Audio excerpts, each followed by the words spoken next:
Okay, right now this video I'll teach you how to do the maintenance, how to connect the filter, the air filter, the air, and this is the air pipe, the PVC pipe. Okay, connecting here, we can see. Okay, connecting here. The air pressure, normally the air pressure is 6 MPa. Okay, this meter show the air pressure. It's normal. Okay, like this is good. Yeah. Normally, it's when you use the machines. Okay, the filter, and there's some water inside of the container of filter.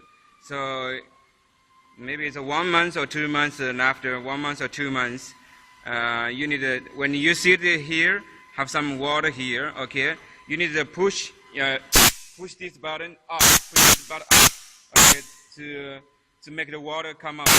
Yeah, like this. Okay.